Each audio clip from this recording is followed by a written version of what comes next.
Dios les bendiga en esta hermosa noche. Damos gracias a Dios por esta oportunidad que nos brinda nuevamente de poder compartir su santa y divina palabra. Hoy vamos a tratar un tema que es uno de los temas más llamativos, podríamos decir, más curiosos que existen en la doctrina del Señor, que son los dones ministeriales. Pero hoy vamos a hacer una especie de introducción para poder llegar a esos dones ministeriales que también los conocemos como los 5 ministerios. Vamos a tomar en esta este precioso tiempo un texto ubicado en Efesios capítulo 4, verso 11. Efesios 4, 11.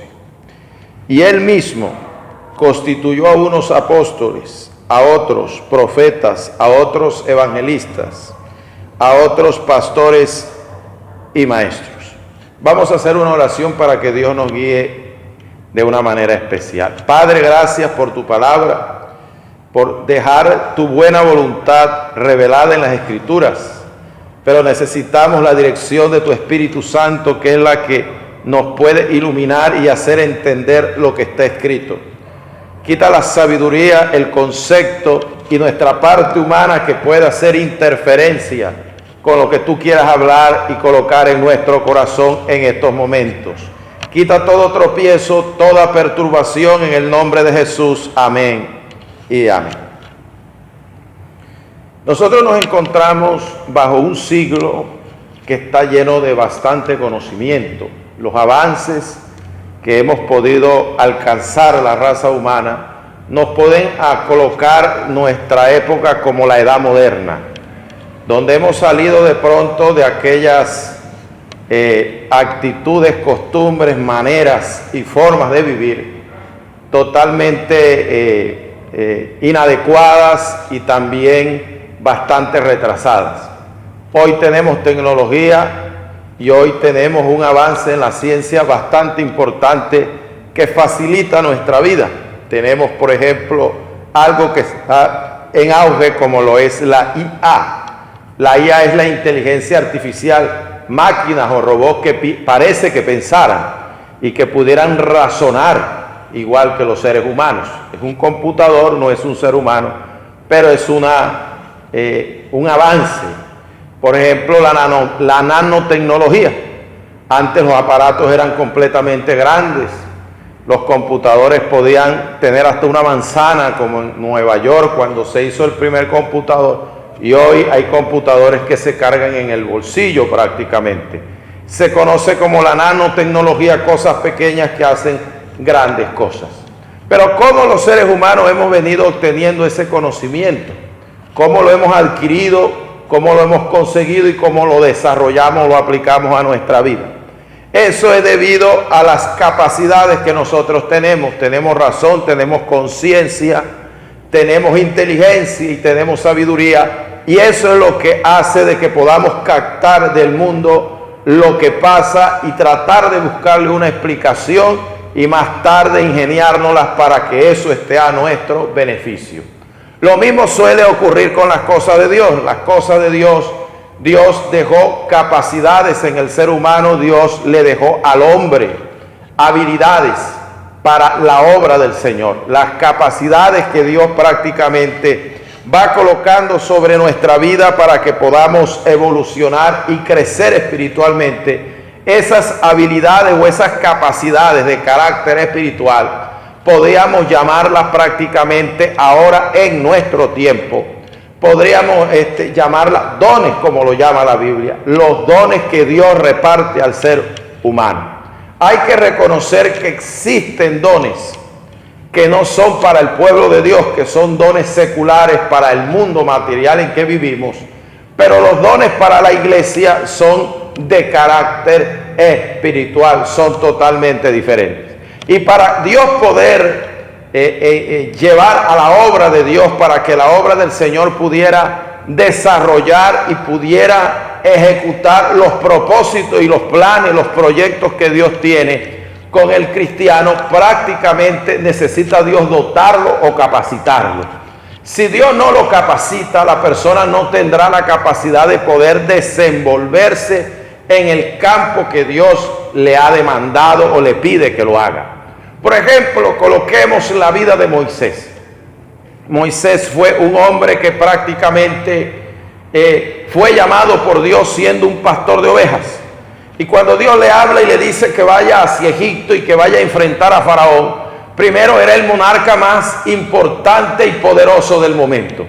Iba a enfrentarse con un poder militar muy grande, un poder político muy grande, y iba a enfrentarse con un poder económico. Era un imperio, el imperio egipcio, el imperio de las pirámides. Moisés, al ver lo que Dios le estaba mandando, Moisés dijo: no se puede. Primero, no tengo capacidades, no sé hablar, tartamudo. Podríamos también entender que él decía: pero ¿cómo voy a ir yo a donde Faraón? Usted está equivocado, yo soy un pastor de ovejas, yo no tengo el poder o la manera de ir hasta allá. Y viene Dios y le dice: ¿qué es lo que tienes en tu mano? Y Moisés dice: una vara, la que usaba para las ovejas. Dice: échala en tierra y aquella vara se convierte en culebra. Con aquella vara iban a derramarse las plagas sobre Egipto. Con aquella vara se iba a partir el mar rojo.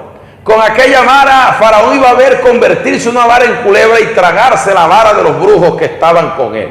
Aquí podemos visualizar que este hombre comienza Dios a dotarlo y a capacitarlo de unos dones poderosos, que cuando Moisés oraba, Egipto se estremecía porque ocurrían maravillas, ocurrían cosas extraordinarias, ocurrían cosas poderosas, ocurrían cosas sobrenaturales. Para hacer la obra de Dios, Dios no necesita nuestra parte humana, en el sentido que nuestra humanidad es lo que va a tratar de realizar o a tratar de que las cosas se den. Nuestra parte humana sirve para que Dios se pueda mostrar a través de nosotros, pero nosotros no podemos hacer absolutamente nada. De allí que Jesús le dice a los discípulos: sin mí nada podéis hacer. En el campo espiritual no podemos hacer nada sin una intervención de Dios. Y cuando Dios nos capacita y cuando Dios nos da dones, entonces es ahí cuando Dios comienza a operar a través de nosotros y llevar a cabo sus propósitos. Tenemos entonces que prácticamente Dios es quien puede obrar, quien puede ministrar y que puede operar. Ahora, la pregunta que haríamos en esta hora sería: ¿qué es un don? El don.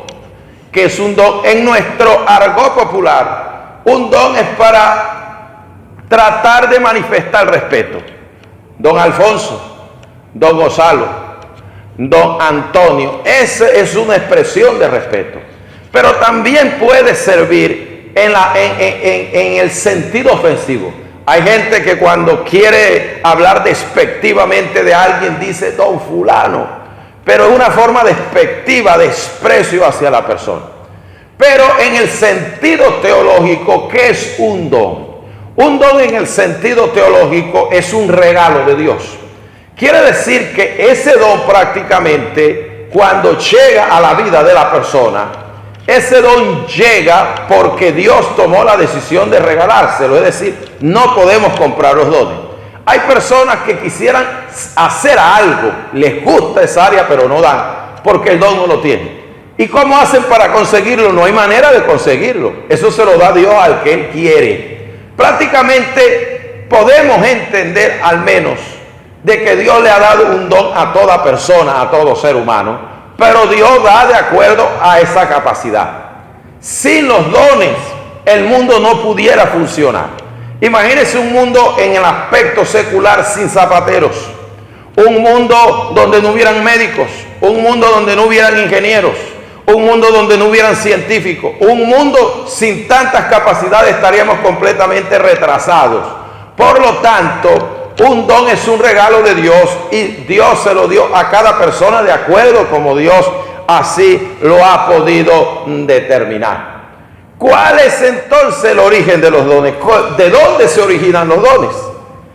Podríamos decir que primero el don viene con la persona. Cuando una persona nace ya tiene lo que tiene. Nosotros no podemos crear dones, pero nosotros sí podemos desarrollar los dones. Porque lamentablemente hay personas que tienen dones tan hermosos, pero como no se ocupan de ellos, no los pueden desarrollar. Por eso el que canta, si no canta, la voz no se te afina, la voz no cae en el tono, la voz no puede seguir el instrumento de música porque lo hace de vez en cuando o no lo haces. Pero la persona que es constante en el don que tiene, entre más lo ponga a práctica, mayor desarrollo tendrá. Nosotros somos los responsables de tratar de desarrollar lo que tenemos, y Dios colocó en nosotros algo que tenemos que desarrollar. Y allí podemos encontrar que cuando vinimos al mundo ya teníamos lo que teníamos. No sé cuántos de ustedes han visto, por ejemplo, a alguien que desde muy pequeño, sin que nadie le enseñara, aprendió a ser músico. Sin que nadie le enseñara, evolucionó en la matemática. Sin que nadie le enseñara, se desempeñó en el área de la construcción sin tener un mentor al lado. Eso estaba en él y comenzó a florecer, comenzó a dedicarse, y desde muy temprano comenzó a manifestar la capacidad que tenía. Podemos ver en el sentido bíblico cuando Dios le da la palabra a un profeta. Y cuando Dios viene y le da la palabra a este profeta, Dios le dice a Jeremías: desde el vientre de tu madre te santifiqué, te hice profeta a las naciones.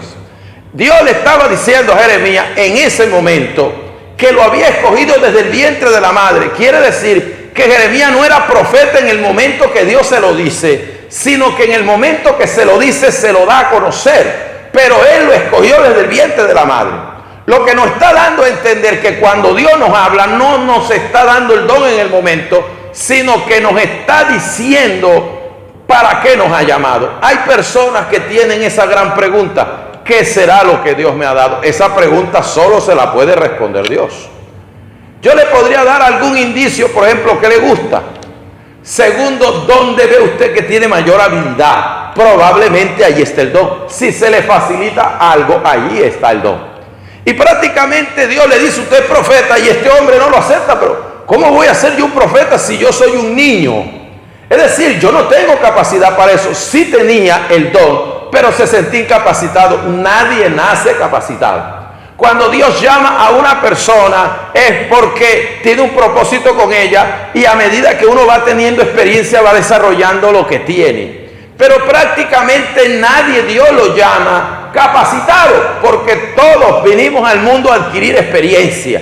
Hay personas que quieren comenzar algo cuando estén llenos de experiencia. Nunca lo vas a comenzar. Porque es que la experiencia se adquiere en el campo, la experiencia se adquiere experimentando, la experiencia se adquiere viviendo, encarnando las cosas. Nunca vas a tener experiencia.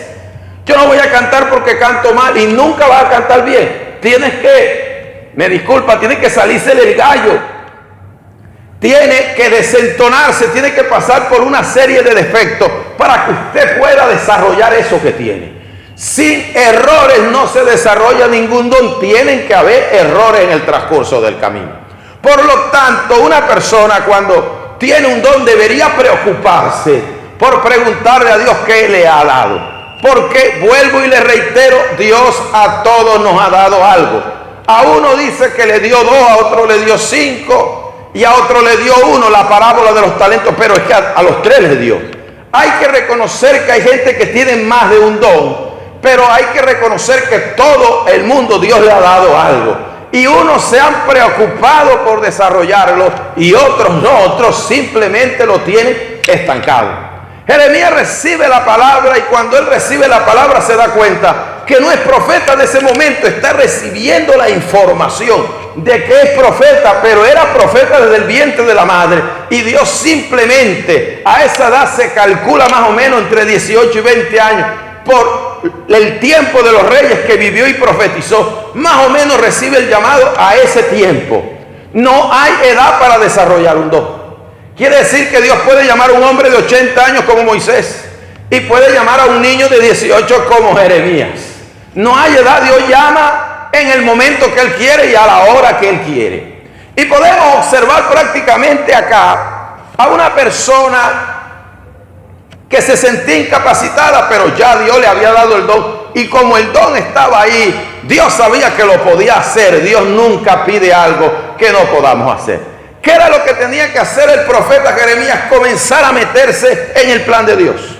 comenzar a meterse en el propósito de Dios, comenzar a entrar y desarrollar lo que tenía, en lo que Dios le estaba trazando, en el camino que Dios le estaba mostrando al profeta en ese momento. El gran error de muchas personas es que no quieren entrar al plan de Dios. El error de mucha gente es que posponen los planes de Dios. El error de muchas personas es que dudan de lo que Dios le está diciendo. Y Jeremías en aquel momento tuvo que adoptar el papel. Y Dios le dijo: todo lo que yo te diga lo dirás.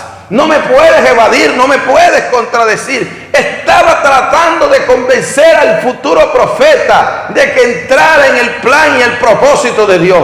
Por eso hay gente que tiene la vida torcida, perturbada. Hay gente que las cosas no se le dan porque usted está en un propósito distinto. Usted está en un propósito diferente. Usted de pronto llevaba su vida como usted quería, estudió la carrera que quería, te casaste con quien quería, hiciste lo que deseaste en tu corazón y te metiste por el camino que mejor deseaste, pero prácticamente nunca le preguntaste a Dios qué era lo que Dios quería contigo. Por eso es que hay gente que siente que le va mal, que el destino está como en contra de él. Y el problema no es el destino, el problema eres tú, que te estás dedicando a algo que Dios lo planeó. Y Dios no va a respaldar el plan mío, Dios no va a respaldar el propósito mío. Dios respalde su plan, Dios respalde su propósito, Dios respalde su sueño, no mi sueño. Dios respalda su visión, no mi visión. Y para que uno le vaya bien y para que uno pueda encontrar la bendición y la victoria, tiene que meterse por el plan de Dios. Muchas personas verían a Jeremías mal. Mucha gente lo odiaba en la nación porque tenía una palabra fuerte. Hablaba de invasión, hablaba de muerte por la rebeldía y la desobediencia, por la idolatría, por el paganismo que había dentro de la nación. Pero cuando los invasores, los babilónicos, llegaron, toda la nación quedó completamente socavada, destruida, en ruinas y bajo el fuego. Todos los habitantes cayeron bajo el yugo de los babilónicos y el que no murió fue llevado esclavo a Babilonia. Pero cuando llega Nabuzaradán, el capitán de la guardia, y se queda viendo el profeta, dice: a este hombre nadie me lo toca, a este hombre nadie se mete con él, nadie, este hombre le va a crear problemas y dificultades porque este es un hombre de Dios. Yo digo, el rey fue llevado cautivo, muchos príncipes murieron, la reina fue llevada cautiva, muchos hombres poderosos que había allí se vieron en la ruina y su destrucción. Pero el hombre olvidado y despreciado, el hombre que tenían a un lado, el hombre que no consideraban, al hombre que le decían mentiroso y lo tenían por molestia, se fue por un plan diferente. Jeremías dijo: yo no voy a ser idólatra como ustedes. Yo no voy a aprovechar la necesidad para explotar a los pobres. Yo no voy a aprovechar a una muchacha inocente para hacerle un daño. Yo no voy a aprovecharme de la circunstancia de un extraviado para destruirlo. Yo voy a ir por el camino de Dios. Y a pesar que sufrió, a pesar que tuvo momentos difíciles, cuando vino la devastación y la destrucción y el juicio de Dios, el único que se mantuvo en pie en la ciudad fue el profeta. Eso es lo bueno de estar en el plan de Dios. El hombre te ataca, el hombre te aflige, el hombre te maltrata, el hombre te golpea, pero cuando la mano de Dios venga a pedir cuenta, muchos de ellos van a caer, y el que hizo la voluntad de Dios se mantiene en pie. Recuerdo la palabra que Juan da en la carta primera de Juan capítulo 2, que dice: el mundo pasa y sus deseos, pero el que hace la voluntad de Dios permanece para siempre. Alabado sea el nombre del Señor. Tenemos también aquí prácticamente un ejemplo con el profeta Eliseo. Eliseo era un campesino. Cuando pasó Elías y le colocó el manto en señal de sucesión, entendió el mensaje y agarró los bueyes, que era el tractor de los tiempos antiguos, los animales que araban la tierra, y los mató. Y digo: me voy con el profeta. Y la gente: pero ¿cómo te vas a ir con el profeta sin estos bueyes que has cocinado y nos los has dado de comer? ¿Cómo vas a vivir? Lo único que tienes es esta tierra, cultivándola tienes comida, cultivando tienes pan para tus hijos, cultivándolo tienes un terreno, tienes cómo vivir, pero te vas a ir con un hombre que ni la Biblia dice quién es el papá y la mamá de Elías. un desconocido, un hombre que no has tratado, un hombre que no has caminado con él, que no tiene nada que ofrecerte, que no tiene ni tierra, ni posesión, ni dinero. ¿Cómo te vas a ir con él? Y este hombre entendió que a él no lo estaba llamando Elías. Este hombre entendió que Dios lo estaba llamando. Y el llamado de Dios implicaba dejar de ocuparse en ese talento terrenal de sembrar, en ese talento terrenal de cultivar, en ese talento terrenal de hacer que la tierra produzca, de ser negociante, de comprar y de vender, de tener dinerito en el bolsillo para irse a aprender con algo que nadie le daba garantía, para irse a formar como profeta que nadie le daba garantía, para irse a formar como un hombre de Dios que nadie le daba garantía. Y él dijo: prefiero que se pierda lo de abajo, pero creo que Dios, cuando le hace un llamado a una persona, es porque tiene algo mejor que darle que lo que tiene en el momento. Y el hombre se va y todo el mundo lo ve como un loco, como un descosiado, porque hay gente que quiere que Dios le dé, pero ellos no quieren darle nada a Dios, no quieren despojarse absolutamente de nada, quieren que siempre Dios le dé, y ellos no quieren darle nada. Y Eliseo le dijo: usted me va a dar un manto, usted me va a dar un ministerio, aquí tiene mis bueyes, aquí usted tiene mi tierra, aquí usted tiene todo, lo dejo por seguirlo. Y cuando este hombre se va, pasó momentos difíciles, tuvo dificultades, pero de repente Elías es llevado al cielo, arrebatado vivo en un remolino, cuando un carruaje, unos caballos de fuego dividen al profeta Eliseo del profeta Elías. Y de repente la gente pudo haberlo visto solo, y ¿qué ganó? ¿Qué encontró mejor que lo que tenía? Este hombre Elías tenía una palabra poderosa, tenía una palabra sobrenatural. Este profeta oraba y el cielo se cerraba. Este hombre oraba y el cielo se abría. Este hombre oraba y prácticamente la gloria de Dios se derramaba. Este hombre tenía un poder sobrenatural. Pero cuando Elías se fue, Eliseo recogió el manto y recibió la doble unción del profeta Elías. Quiere decir que no tenía lo que Elías tenía, tenía el doble de lo que Elías tenía. Creo que cuando la gente entra en el plan y el propósito de Dios, puede entrar limpio, puede entrar necesitado, puede entrar sufrido, puede entrar en dificultades, pero hay un Dios poderoso, hay un Dios grande, hay un Dios sobrenatural que levanta el polvo del pobre y lo sienta con los príncipes de la tierra. Hay un Dios grande en los cielos que si lo llamó lo va a respaldar, lo va a capacitar, le va a dar de lo que él tiene. Y cuando comenzaron los milagros, cuando los muertos comenzaron a resucitar, la gente podía decir: vale la pena buscar a Dios, vale la pena seguir a Dios, vale la pena darle, porque es mucho más lo que uno recibe que lo que Dios le da. Alabado sea su santo y bendito nombre. Tenemos entonces que los dones se originan desde que usted nace. Ahí está el origen. Pero podríamos preguntarnos otra cosa. Podríamos preguntarnos en esta hermosa momento, podríamos preguntarle: ¿no se pueden adquirir? Si yo quiero algo de Dios, me lo puede dar. Si yo deseo algo de Dios, el Señor puede entregármelo. Hay esa puerta abierta. Mateo 7:7 nos habla de la regla de oro. La regla de oro nos dice: pedid y se os dará, buscad y hallaréis, porque todo aquel que pide recibe, y el que busca halla, y al que toca se le abrirá.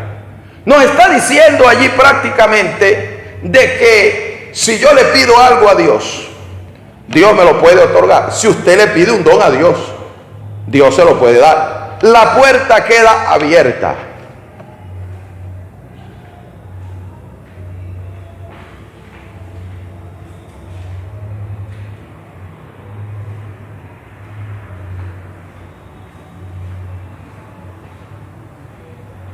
La puerta queda abierta. Eso nos está diciendo prácticamente a nosotros que al quedar la puerta abierta es que yo le puedo pedir algo a Dios y Él me lo puede otorgar, Él me lo puede dar. Él me puede dar lo que yo le estoy pidiendo. Para esto vamos a tomar un cuadro bíblico para alguien que no tenía algo, una capacidad, una habilidad, y Dios se la dio. Cuando David muere, muere uno de los grandes reyes de Israel. Y ya Israel se había extendido desde el norte hasta el sur. Había llegado al río Éufrates, que hoy lo conocemos como Irak, y se había extendido al sur hasta Egipto. Israel estaba convirtiéndose, o se había convertido en un imperio, había crecido y se había extendido a las naciones. Había tomado parte de Siria, la grandeza que le llaman los historiadores la edad de oro de Israel entre David y Salomón. Sin embargo, cuando Salomón llega, no era un rey sabio. Todo el mundo conoce a Salomón como el rey sabio. Pero Salomón no era sabio cuando llegó a ser rey. Cuando Salomón llega a ser como rey prácticamente, Salomón era un muchacho. Salomón era un niño. Salomón era un inexperto. Salomón no tenía experiencia, no tenía conocimiento. Y la preocupación de él estaba basada en dos cosas: que si no tenía experiencia ni conocimiento, tomar decisiones llevaría a millones de personas a su destrucción, llevaría a millones de personas a su debacle, llevaría a millones de personas a su completa decadencia. Y por eso Salomón en ese momento toma la determinación, este hombre de Dios, de que necesitaba una capacitación. La gente de hoy en día, cuando necesita capacitarse en lo espiritual, muchas veces cree que eso lo va a encontrar en un salón teológico. Yo respeto la teología, el que lo puede estudiar que lo haga, pero ser teólogo no significa que eres experto.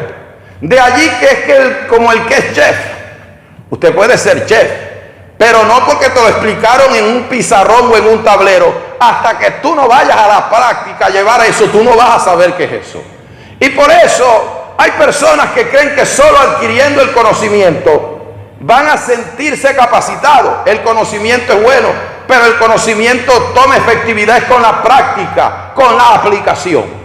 Y de allí que este hombre dice: yo esto a mí me habían enseñado en la escuela. David pudo haber buscado los mejores profesores, pudo haber buscado los mejores ideólogos del momento, pudieron haber enseñado desde niño lo que era gobernar, lo que era el gobierno. Sin embargo, este hombre, al enfrentarse, a colocarse al frente de la nación, se da cuenta que no tenía la capacidad para movilizar toda esa gente de manera correcta, porque cualquiera gobierna, cualquiera lidera, cualquiera toma decisiones. El problema no es tomar decisiones, sino saberlas tomar. El problema no es gobernar, es saber gobernar. El problema no es dirigir, es saber dirigir. Y ahí es cuando este hombre se siente incapacitado y Dios le da una oportunidad de conseguir algo que no tenía.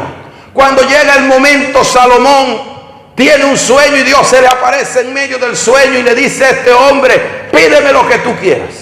Sé que hay mucha gente con problemas y con deseos en su corazón, y al escuchar esta expresión, pídeme lo que tú quieras, se van a sentir impulsados a que muchas cosas del deseo de su corazón, que a veces no son buenas, van a salir de su boca. ¿Cuántos quisieran dinero? ¿Cuántos quisieran poder? ¿Cuántos quisieran la vida de un enemigo? ¿Cuántos quisieran extender la vida? ¿Cuántos quisieran estancarse dentro de la juventud? ¿Cuántos quisieran fama? ¿Cuántos quisieran gloria? Pero este hombre estaba tan concentrado en las cosas de Dios y en la capacitación que necesitaba para poder desarrollar con efectividad lo que Dios le estaba diciendo, que en ese momento Salomón lo que dice: mire, lo que yo quiero es poder discernir el bien y el mal para jugar rectamente. Lo que yo quiero es poder entender cómo se gobierna un pueblo, parafraseo la Biblia, para llevarlo a su voluntad. Porque si lo lleva a la mía, a lo que yo quiero, a lo que yo pienso, a lo que yo opino, a lo que yo deseo, puedo llevarlo a su decadencia y a su destrucción. Pero si yo lo llevo a la voluntad suya, le va a ir bien. Dios le da una palabra a Josué y le dice a Josué: Josué, se esfuérzate y sé valiente y haz conforme está escrito en la ley. En la ley está la voluntad de Dios. En la ley está lo que Dios desea. En la ley están las normas divinas. En la ley está el camino por donde tenemos que andar. Si tú, Josué, haces esto, a donde vayas prosperarás y todo te saldrá bien. Salomón entendió esto y dijo: si yo meto al pueblo por la voluntad de Dios, esta nación prospera. Si yo meto al pueblo por la voluntad de Dios, esta nación crece. Si yo meto al pueblo por la voluntad de Dios, esta nación se va a desarrollar, esta nación va para adelante, esta nación va a ser bendecida. Por eso cuando una nación aprueba el aborto, eso va para atrás. Cuando una nación aprueba la prostitución, eso va para atrás. Cuando una nación es cómplice del delito de la corrupción, cuando una nación está hundida robándose los gobernantes los impuestos, cuando las naciones están podridas y dejan fluir el pecado, cuando dejan fluir la maldad, eso va para atrás. Pero cuando una persona se concentra en la voluntad de Dios, la nación prospera, a la nación le va bien, la nación crece, la nación se desarrolla. Y Salomón dijo: yo conozco este principio, yo sé que con esto me va bien, yo sé que con esto Dios me va a bendecir, yo sé que con esto voy a prosperar. Yo quiero hacer su voluntad, deme sabiduría para discernir entre el bien y el mal y poder gobernar de manera correcta. Y Dios se queda, no digamos asombrado, porque a Dios no lo asombra nada. Se queda más bien como alegre, contento, al ver que un hombre no está pensando en él. No está pensando en su necesidad, no está pensando en su problema, no está pensando en su crisis, no está pensando en su momento difícil, no está esperando que Dios lo saque de allí, no está buscando a Dios por interés, sino que el único interés que tenía es: Señor, yo quiero hacer su voluntad, yo quiero caminar con usted, yo quiero honrarlo, yo quiero servirlo, yo quiero caminar correctamente. Y dice que agradó a Dios lo que Salomón le dijo. Creo que si alguien quiere ver una respuesta de Dios a su problema, a su necesidad o a su dificultad, pídale a Dios algo que le agrade. Pídale a Dios, déjelo contento y alegre, que eso viene. La bendición viene, la gloria de Dios viene, lo sobrenatural viene. Solo tiene que hacerlo conforme a la voluntad de Dios. Capítulo 5 de Primera de Juan dice que si pedimos algo conforme a la voluntad de Dios, Él nos oye. Y Dios dijo: por cuanto no has pedido la vida de tus enemigos, por cuanto no has pedido prácticamente riqueza, gloria y honra, por cuanto no has pedido nada de lo que la gente está pendiente, sino que pensaste fue en mí, en lo que a mí me gusta, en lo que yo quiero. He aquí, he hecho conforme a tus palabras, te he dado sabiduría, y no habrá antes de ti uno, ni después de ti habrá otro como tú. Te he hecho un hombre sabio, y así fue. Este hombre adquirió un don, este hombre adquirió una capacidad que hasta el día de hoy nadie la ha superado, nadie ha pasado por encima de ella, nadie ha podido desarrollarla de la manera como este hombre la pudo haber desarrollado. Y además de eso, Dios le dijo: te voy a dar una ñapa, porque no eres materialista, te voy a dar dinero, te voy a dar vida, te voy a dar más poder. Porque cuando la gente no está pegada al dinero, la plata no le hace daño. El que le hace daño a la plata es al amarrado, al miserable, como dicen en Venezuela, el pichirri, al tacaño. El que le gusta la plata no hay que darle porque se daña más, pero el que la suelta, el que no se amarra, el que no anda tanto aferrado a ella, Dios sabe que su corazón no se va a dañar con eso. Este hombre consiguió la habilidad que deseaba y le fue añadido mucho más. Si usted llega a Dios con corazón sincero, corazón honesto, corazón perfecto, usted encuentra lo que necesita, usted encuentra la capacidad, usted encuentra la bendición de Dios. Alabado sea el nombre de Jesús. Aquí podemos ver entonces que sí se puede conseguir. Se puede conseguir un don si usted se lo pide de corazón, y Dios en su perfecto análisis podrá dárselo, podrá obsequiárselo. También tenemos que entender que el don es una necesidad. Cuando uno habla de dones, la mente humana, y los más que todos que hablamos en el pueblo de Dios, conocemos la palabra, se nos vienen algunos que son muy llamativos. ¿A quién no le gustaría un don de milagro? ¿Cuántos de nosotros nos quisiéramos ver un paralítico levantarse? Una bendición. Un ciego ver. Alguien con un tumor o con sida levantarse. Eso es una bendición de Dios. Pero a pesar de todo esto, de todo ello, podemos observar acá que a veces la gente quiere esos dones no solo por el beneficio que le brindan a las demás personas, sino que quieren ese don es por fama. Quieren ese don por lucro personal. ¿Cuántos han tenido un don y han sacado dinero por orar por alguien? ¿Cuántos han tenido un don y cobran por ofrecer la capacidad que Dios le dio? El Señor le dio instrucción a los discípulos: pongan la mano sobre los enfermos. Cuando vayan a una casa y encuentren un enfermo, orad por él. Echa fuera demonios, resucitad muertos. Pero les digo, de gracia recibiste, decir, Dios no te cobró nada por eso, te lo regaló de gracia. De gracia recibiste, dalo de gracia. Ojo con cobrar. Y ese el servidor, el discípulo de Eliseo, por tratar de sacarle a Naamán, un sirio que fue sanado de una lepra, Dios usó el profeta Eliseo para eso. Y ese quiso cobrar, y ese quiso sacar ventaja y terminó leproso. Y hay muchos leprosos.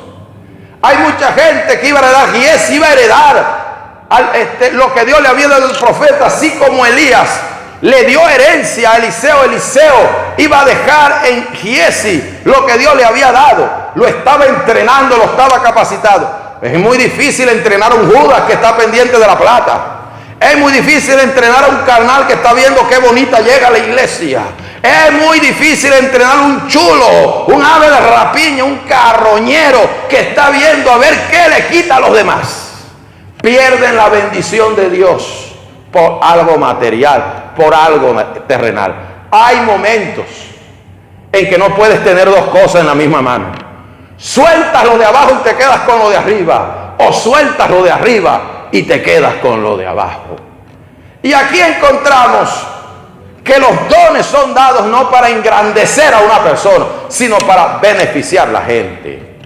Aquí encontramos que cuando Dios da un don, no lo da para beneficio propio, es para los demás. Por ejemplo, cuando Jesús vino, Satanás le dijo, convierte las piedras en pan. Jesús lo pudo haber hecho. Pero Jesús sabía que él no podía beneficiarse con el don era para los demás. Y no lo hizo. Cuando la gente lo que Dios le da no lo usa para bendecir a los demás, sino para autobendecirse, viene el fracaso. Lo que Dios te da es para servirle a los demás, no para servirte a ti mismo. Y quiero leer un texto basado en el libro de Hebreos. Hebreos capítulo 11, verso 32. ¿Y qué más digo? Porque el tiempo me faltaría, contando de Gedeón, de Bará, de Sansón, de Jefte, de David, así como de Samuel y los profetas. Cuando este hombre comienza a hablar de la fe, o de los héroes de la fe, dice, ¿cuánto no habría contar de Sansón? Sansón tenía una capacidad de Dios, una fuerza que le dio. ¿Cuánto no hizo? De Jefte, un desechado, porque su mamá era concubina, no era un hijo legítimo de su padre, y fue el que liberó a Israel, porque a él fue el quien dio la capacidad. Hay gente que no le gusta que Dios le haya dado algo a alguien. Nosotros no tenemos que jugar eso, pero ¿por qué se lo dio a él y no a mí? Porque Dios quiso dárselo. Tenemos simplemente que aceptar las decisiones de Dios. Y a veces nos parece mal que una persona tuviera algo, pero a él Dios le dio la gana de darle eso. Hablando de Samuel, y comienza a darnos un listado de gente que fue movida con las capacidades y los dones que Dios colocó en la vida de cada uno de ellos. Entonces aquí podemos observar que los dones tienen ese origen, se nace con ellos, se pueden adquirir buscando a Dios, o producto de la necesidad, lo que el pueblo necesita, Dios lo reparte de acuerdo a la necesidad que vaya teniendo el pueblo de Dios. Eso motiva a Dios a repartir dones en las personas a medida que la obra de Dios lo va requiriendo. Existen varios tipos de dones. No todos los dones son los mismos. Si un don es un regalo, no importa el tipo de don que Dios le dé, es un regalo de Dios. Nosotros consideramos dones más grandes que otros, y sí, lo puede haber. Usted se va allí al capítulo 14 de Primera de Corintios, cuando habla de la profecía, Y dice que el que profetiza es mayor que el que habla en lenguas. Quiere decir que es un don que es mayor del de lengua, porque el que profetiza edifica, mientras que el que habla en lengua habla misterio y nadie es edificado. Hay dones que pueden hacer un trabajo más efectivo que otros, pero todos los dones se necesitan en el pueblo de Dios, sin menosprecio. Hay dones esenciales. ¿Qué es un don esencial? Un don esencial es algo que no le puede faltar a ningún cristiano. Es esencial. Por ejemplo, la comida es esencial. Si usted no come, se muere. El aire es esencial. Si usted no lo respira, se muere. Pero un role no es esencial. Hay gente que se está muriendo porque no tiene un iPhone, y eso no es esencial. Hay gente que se tira de un puente porque no tiene un pantalla plana de 42 pulgadas. Eso no es esencial. Hay gente que se echa un veneno porque el novio la ha dejado. Eso no es esencial. Usted puede vivir sin eso. Prácticamente lo esencial es lo necesario para la supervivencia. ¿Qué es esencial para el cristianismo? El don de la salvación. La salvación es un don de 12, según Efesios 2:7. Dice que por gracia somos salvos por medio de la fe. Y esto no de vosotros, pues un don de Dios. Quiere decir que Dios le regaló la salvación. Eso no costó nada. El Señor se la regaló, murió por usted en la cruz. Ese es un don esencial. Si usted no lo tiene, usted está perdiendo el tiempo. No es que yo voy a la iglesia todos los días, pero si usted no es salvo, usted está perdiendo el tiempo. ¿Y cómo puedo saber que yo soy salvo o no? La Biblia nos da parámetros de ese don esencial y nos dice a nosotros que para todo aquel que en él crea no se pierda, mas tenga vida eterna. Quiere decir, ¿cómo sé yo que soy salvo? Porque creo en el Hijo de Dios. Si usted no cree en el Hijo de Dios, esa salvación está embolatada. Ahora Pablo toma en Romanos capítulo 8 y dice: el que no tiene el Espíritu de Cristo no es. Si usted no tiene el Espíritu Santo, usted está grave. La salvación se confirma con la presencia del Espíritu Santo. Tenemos que entender de que existen personas que están comenzando el Evangelio que no han experimentado cosas con el Espíritu Santo, y a veces está en cantidades tan pocas porque están comenzando, pero a medida que pasa el tiempo eso se desarrolla hasta que se va manifestando en la vida de la gente. Eso se conoce como dones esenciales. Pero también podemos entender de que hay dones espirituales. ¿A qué se le llama dones espirituales? Según 1 Corintios capítulo 12.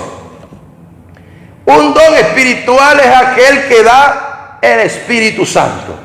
El Espíritu Santo da sabiduría, según 1 Corintios 12, da ciencia, da fe, da profecía, da sanidad, da don de milagro. A veces confundimos el don de milagros con el de la sanidad, y son dos dones diferentes. Habla del hablar en lengua, habla de la interpretación en lengua. Al contar los dones espirituales podemos conseguir que existen 9 dones. El 9 es el número fructífero. El 9, cuando aparece el 9 en la Biblia, es fructífero. Por eso el Espíritu Santo reparte 9 dones, porque es la plenitud del fruto del Espíritu. Quiere decir que con eso una iglesia se puede edificar y ser fructífera. Con los 9 dones, no son 10, ni 11, ni 12. Son solo 9, porque hoy en día se están inventando una cantidad de dones que no existen. Tenemos también los dones especiales. Los dones especiales son aquellos que a veces están dentro de la iglesia y aparecen desapercibidos y despreciados, porque la gente no le presta atención a eso. La gente está pendiente del poder y lo sobrenatural, y el poder es bueno y lo sobrenatural. Pero a veces Dios no necesita cosas sobrenaturales, sino que necesita otro tipo de cosas. Le voy a poner el ejemplo de que cuando Abraham manda a buscar esposa para Isaac, manda a Eliezer y da una advertencia: vas a traer una esposa para él, de mi propia parentela, y cuando la vayas a traer, tú no vas a traer una mujer extraña, tiene que ser de mi propia familia. Y este hombre le jura por Dios y se va. Y cuando llega a la tierra donde era Abraham, encuentra un pozo y se queda allí. Ve una cantidad de doncellas que eran las que llegaban a sacar agua muy temprano. Cuando Eliezer llega a sacar agua a aquel lugar, lo primero que se viene a la mente de este hombre prácticamente fue aquello. Lo primero que se viene a la mente de esta persona fue eso. Lo primero que se viene al corazón de este hombre fue: de toda gesta, ¿quién puede ser? Este hombre no se fue a la suerte, sino que este hombre hace una oración y dice: Señor, la que tú has escogido, yo no la conozco, pero tú la conoces. Pongo una señal, la que le dé de beber a mis camellos. Usted sabe cuánto beben un camello. Llevaba 10. Lleva más o menos, se hace un cálculo de 120 litros por 10, son 1200 litros, sacados a punta de balde de un pozo. No era con una manguera, era con un balde, sacando de un pozo, dale 10 camellos. Y cuando Rebeca va y le pide agua, la mujer le dice: claro, mi señor, ¿quién se va a ofrecer y de gratis, hacer un trabajo de sacar agua, 1200 litros de un pozo a punta de balde y llenarle la barriga a los camellos? Sin embargo, esta mujer lo hace, y este hombre por dentro, me imagino, esta era. Yo me imagino que él decía: esta era la mujer que estaba buscando. Este hombre no estaba buscando cuerpo bonito, este hombre no estaba buscando belleza ni apellido, este hombre estaba buscando una mujer de Dios. ¿Y cómo se dio cuenta que era una mujer de Dios? Porque la habilidad que le dio fue la amabilidad. La habilidad que le dio fue el servicio. Hay gente que quiere levantar muertos, pero no quiere pasar el trapero en la iglesia. Hay gente que quiere predicar y los muertos se levanten, pero no es capaz de extenderle la mano a un caído. Hay gente que quiere que Dios lo use en milagros, que Dios lo use en revelación, que Dios lo use en visión, y no son capaces de regalarle una bolsa de arroz a nadie. Están pensando en lo grande y se han olvidado de lo pequeño. Y esta mujer pensaba que estaba haciendo un pequeño favor, y esa amabilidad, esa compasión por un hombre extraño, por un hombre que le quiso servir de corazón, la llevó a ser la esposa y formarse como un patriarca para darle origen y ser madre del pueblo de Israel. A veces Dios no necesita un milagro, a veces Dios lo que necesita es gente humilde, gente sencilla. A veces lo que Dios está buscando es gente que tenga corazón para las cosas de Dios, para servir y honrarlo. Alabado sea el nombre de Jesús. Voy a leer este texto que habla de los dones especiales. Romanos 12, versos 6 al 8. De manera que teniendo diferentes dones según la gracia que nos fue dada, si el de profecía, úsese conforme a la medida de la fe. O si de servicio, en servir. Y el que enseña en la enseñanza, el que exhorta en exhortación, el que reparte con liberalidad, el que precede con solicitud y el que hace misericordia con alegría. Aquí no está hablando de milagros, de misericordia, de servir, de dar. Pero hay algo que repite el escritor que es una de las claves importantes de los dones. El que exhorta en la exhortación, el que enseña en la enseñanza. No se mete en un terreno que Dios no le dio. Hay gente que tiene un llamado de pastor y quieren ser evangelistas. Quédate en tu terreno. No te pongas a buscar problemas porque Dios no te dio eso. Y hay evangelistas que quieren ser pastores. No te metas en problemas. Dios te mandó fue a ganar almas. Déjale eso al que Dios llamó. Hay gente que le gusta estar inventando, que le gusta estar metiéndose en cosas que Dios no lo ha llamado, que le gusta estar tratando de mostrar una habilidad que no tienen, y captar a alguien que no tenga una habilidad es lo más fácil del mundo. Yo recuerdo que cuando yo estaba muy pequeño me iba para la cancha de fútbol del barrio, y como estábamos acostumbrados a jugar, habíamos creado una pequeña habilidad en el fútbol. Y cuando venía un extraño y decía juego, pero nadie lo conocía y ningún equipo quería comprometerse con un mal jugador, y de repentinamente cuando aquella persona insistía en jugar, para probar si era buen jugador, uno le tiraba el balón. Y la forma de parar el balón le indicaba a uno si era buen jugador o no, porque el buen jugador tiene estilo. Solo con la bola, como en el momento que uno se la tira, como la atrapa, así se da uno cuenta qué tipo de jugador es. No hay que ser muy sabio para darse cuenta cuando Dios llama a alguien a algo o no. Cuando alguien está metido en algo que se inventó él solo. Cuando alguien se puso en la capacidad de otro, que se puso a hacer algo que Dios no le había mandado a hacer. Ahí vienen los fracasos, ahí vienen las equivocaciones, ahí vienen los problemas de gente que no ve la bendición porque está metido en un campo que el Señor no te llamó. cada uno a su campo. Un viejo adagio dice: zapatero a su zapato. Ocúpese de lo que Dios le dio y no le invada el terreno a otra persona. Ocúpese de eso. Y para ya dar casi cierre, voy a cerrar este punto con un hombre que se hizo poderoso, con un rey en Israel que se hizo grande, y Dios le dio tanta grandeza que se olvidó de su terreno y pensó que los podía copar todos. Y este hombre había tomado tanto poder y Dios le había dado la victoria donde iba y lo había llenado de plata, de oro, de honra y de gloria, que pensó que ya podía entrometerse en cualquier parte y que le iba a ir bien por el respaldo que había visto. Y llegó un momento que se metió a la casa de Dios y, siendo rey, se puso a colocarse funciones de sacerdote. Y cuando estaba allí ofreciendo el incienso, llegó el sumo sacerdote y le dijo: ¿usted qué hace aquí? Usted está parado en un lugar que Dios no lo puso. Esa no es su función. Vaya y gobierne. Esta es una función sacerdotal. Y dice que el rey se enojó contra el sacerdote, como que esté poca cosa que viene a ver. Si yo soy el que mando, si yo soy el que tengo la autoridad, yo me meto donde yo quiera. Y dice que le brotó lepra en la frente. Era Dios diciéndole: invasor, no te reconozco como sacerdote. Yo te reconozco y te respaldo como rey, pero como sacerdote te has convertido en un profano. Estás pisando un terreno que no es el tuyo. Y hay gente que está enferma espiritualmente por eso, porque se están dedicando a cosas que Dios no los ha llamado. Y cuando una persona se dedica a algo que Dios no lo ha llamado, Dios no lo reconoce. Dios dice: yo no te llamé a eso, tú no estás en la lista, no te puedo usar porque no estás en mi voluntad. Viene como una enfermedad espiritual en la vida de la persona. Cada uno debe ocuparse de lo que Dios le dio. Y aquí tenemos dones ministeriales. Los dones ministeriales son 5, que son los más conocidos. Son el apóstol, el profeta, el evangelista, el pastor y el maestro. Son 5 dones espirituales. Y de esos 5 dones espirituales es lo que vamos a tratar los temas. Vamos a estudiarlos individualmente cada uno. ¿Qué es un apóstol? ¿Qué es un profeta? ¿Un evangelista? ¿Un pastor y un maestro?